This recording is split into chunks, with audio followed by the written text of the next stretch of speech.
Hi guys, welcome back to Sawdust and Soil. If you've already started you a chicken coop, or maybe you're getting ready to start one or thinking about starting one, you're going to find that there's a lot of people that give good advice on how to get started and things that you should do and everything, but nobody really tells you all the things that you shouldn't do. So that's what we're going to do today. We're going to go over 10 things to avoid doing when you're starting with your chicken coop. It's just going to save you some time and energy and headaches along the way. It's a lot of mistakes that we've made over the years that we've learned from, and yeah, we hope it helps you get a good successful start and a good year with your chickens. So come on and we'll go over a few of those things.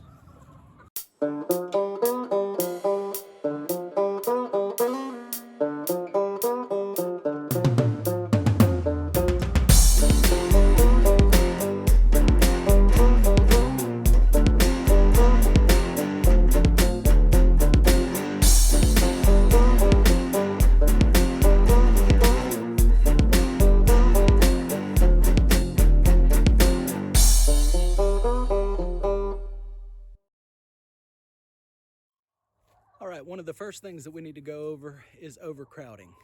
I know you want as many chickens as you can possibly have, but if you don't have space for them, that's just going to cause you some problems in the future. What you want a minimum of 4 square feet per chicken. Right now we have 8 chickens and we have 80 square feet. So that gives us 10 square feet per chicken, and that's more than plenty for them. If you're going to upscale, be sure to add on to your coop so that you have plenty of space for them. Overcrowding is just going to make for unhealthy conditions for them, and they're not going to be happy, and it's just going to interfere with things and make for a less productive bird. So definitely give yourself some extra space for the chickens. Okay, have you ever heard the phrase, too much of anything is a bad thing? Well, the same goes for your chicken treats.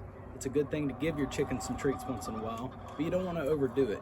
That's just going to gum up the works. You want them eating as much of that layer feed as possible so that they can put that nutrients into making you some eggs. When you give them too many treats, that just slows down the works. They prefer the treats, and they wind up waiting to get more treats instead of eating the layer feed the way that they should.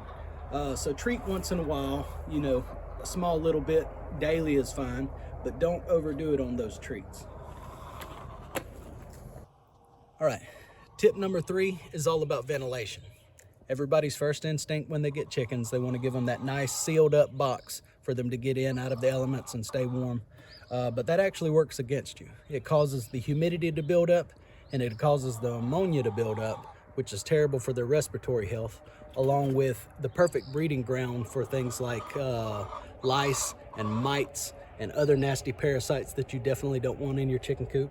When my wife and I built this chicken coop, all we had at the time to work with was this rough cut lumber that we milled ourselves. And it turned out to be great because now we have all these ventilation cracks, and that allows for the air to come through and that draft to push all of that humidity and ammonia out and keep that air circulated, and that leads to a better, healthier environment for your chickens. All right, tip number 4 is all about your bedding. There's a lot of great options out there. You can use things like hemp, use things like straw, hay, wood chips and stuff. What we like to use is these pine chips, and they're just cheap, easy for us to come by, so that's what we use. But one thing you do want to avoid using is cedar chips. Your first instinct is going to say, hey, cedar chips smell great, why not put those in the coop? And yeah, that's just going to keep that smell down. That's wrong. That's actually not good for their respiratory health. The cedar chips do put off that fragrance, and it's just like smelling too much perfume and stuff. That's just going to make them congested and less healthy. So avoid the cedar chips. Go with something like pine chips, hay, straw, and other bedding materials. There's plenty to choose from out there. Just avoid that cedar because that's not a good idea. All right, tip number 5, don't overprotect for winter. I get it, you don't want your poor little chickens freezing to death, but they're not gonna. They're actually better equipped to deal with the cold weather than they are to deal with the hot weather. And when you start doing things like adding heat lamps to your hen house, you're just waiting for an accident to happen. The majority of accidents that happen on homesteads and little farms and stuff are usually heat lamp related.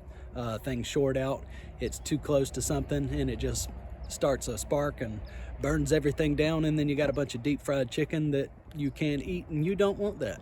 So yeah, stay away from the heat lamps. They're going to be fine through the cold weather. Just make sure they have plenty of bedding put down to get into, and make sure that they have a nice hen house to hide in when the wind is up and everything, and they're gonna be just fine. Don't overcomplicate things. All right, tip number 6, don't forget to give your chickens plenty of places to roost at night. That's where they like to sleep, is up off the ground. They do sleep in the hen house sometimes when they're feeling vulnerable or when it's cold, but for the most part, they're gonna wanna sleep on these roosting perches. You wanna make sure you have multiple perches for them to kind of spread out on, and make sure there's plenty for all of the chickens. And don't give them something small and spindly like a dowel rod or a small branch or something. Their toes do cramp up. You want to give them something nice and meaty. This is about 2.5 to 3 inches thick. 2x4s work really well. When we built this, we didn't have a bunch of 2x4s, so I just cut down a branch. I have one 2x4 and one branch, and that gives the chickens plenty of places to spread out and to roost on, and just keeps them up off the ground and safe at night. All right, tip number 7 is all about clean water. You don't want to deal with some, pans that are down on the ground or something like that. They're just going to kick a bunch of trash into it, and you're going to have dirty water all the time. Just make sure you go ahead and get one of these standing jugs. It gets that water level up off the ground, and it keeps them from being able to kick as much into it and from being able to stand on top of it and poop in it and stuff like that. I know it doesn't look very clean right now, but the water is actually pretty clean inside. Just make sure you go ahead and invest in one of those good jugs. That's going to really help out with that. All right, tip number 8, don't let your eggs sit in there for too long. Go ahead and get them out, especially during the winter time. You're going to want to gather twice a day so that they don't have a chance to freeze and bust. During the summertime, you can gather once a day.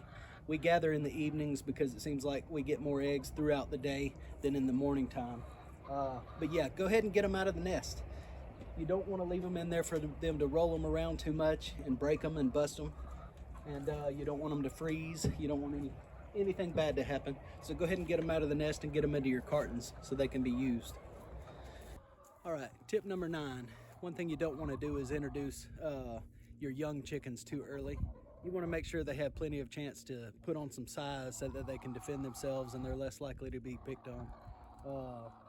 A group of broody hens can cause quite a bit of damage for a little bitty when you put them in there. So make sure that they've gotten big enough to take care of themselves and less likely to be bullied. The hierarchy in the nest, they have a society just like we do, and you just want to make sure you don't throw them in too vulnerable and allow them to be bullied or injured, because that does happen quite a bit. Make sure your chicks have a chance to grow up and be a sufficient size before you incorporate them into the coop. All right, guys, last of all, tip number 10, don't overcomplicate things. There's really no need to go out and spend a bunch of money on materials that you don't have. The whole point of this is to be as efficient and profitable as possible, and keeping that material cost low is going to help you with that. If you live in an urban environment, you need to put a little bit more time and energy to make things a little nicer. That's understandable. There's plenty of stuff online on how to go and do that. Last thing you want is homeowners association, breathing down your neck about your chickens in your backyard. But for the rest of us, we're just trying to get by and make it as cheap and easy as possible. So yeah, what you see behind me, we built this coop ourselves out of material we had here on the land. I cut and treated the posts myself. A little bit of the material I milled myself with a chainsaw just to cut down on the cost. That's what we had at the time. This was back during the peak of the old throat tickle 19, and yeah, materials were sky high, and there was no reason for me to spend that kind of money on materials. So yeah, we did it ourselves. Just use what you have at your disposal, and talk to your construction worker friends. I'm sure they've got a few twisted 4x4s and crooked boards and stuff that you could use. Just ask them about it. I'm sure they'd wind up hooking you up with a few of those kinds of things. And keep your eye out for things on the side of the road that you can grab a board or two off of. People are all the time replacing fences and stuff like that. Just make it as cheap and affordable as possible, and you'll be all the better for it. Thank you guys for tuning in, and I hope you come back and check out the channel again. Gonna have some more content in the future, and until then, appreciate it. You'll have a good day.